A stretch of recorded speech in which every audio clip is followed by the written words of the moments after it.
বাসৱৰ সেই ঘোঁৰাটো ক'লাৰে বগা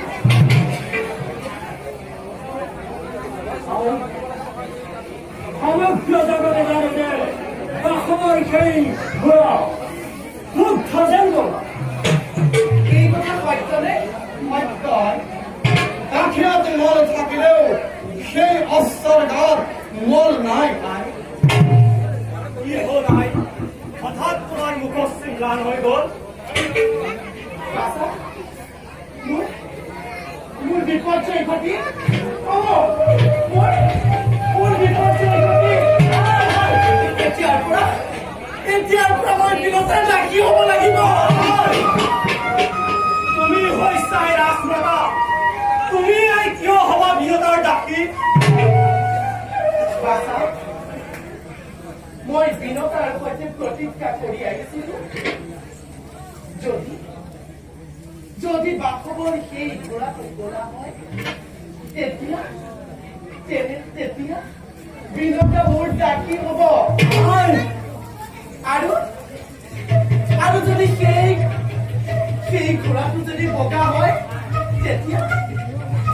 মই বিনতাৰ ডাকি হব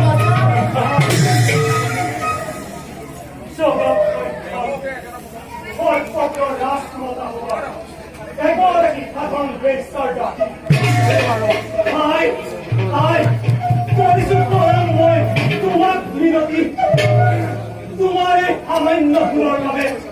সমগ্ৰ জগতক চিৰদিনৰ বাবে সৰ্পকুলৰ থাকিব কলংক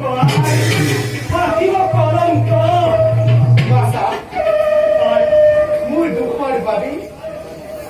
তহঁতক কেতিয়াও কলংকিত হবলৈ দিব নোৱাৰো বাছা কেতিয়াও মই কলংকিত হব দিব নোৱাৰো বাছা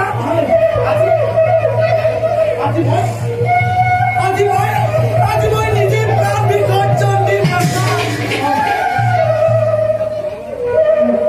অধৈৰ্য নহ'ব কৰিম মই তাৰ উচিত প্ৰতিকাৰ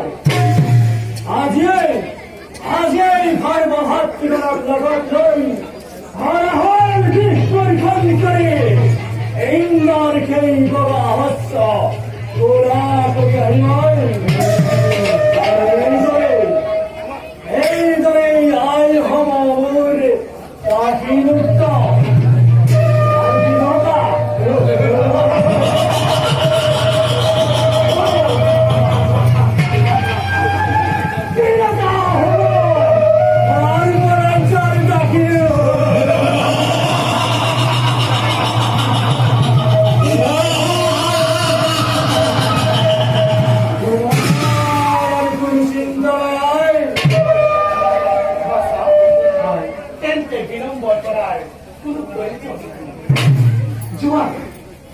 এতিয়াই তোমালোকে গৈ বাসৱৰ সেই বগা ঘোঁৰাটো হলাহল বিষ ঢালি গোলা কৰি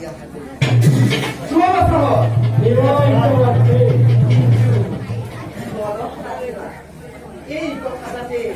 বাপুকে বল যাও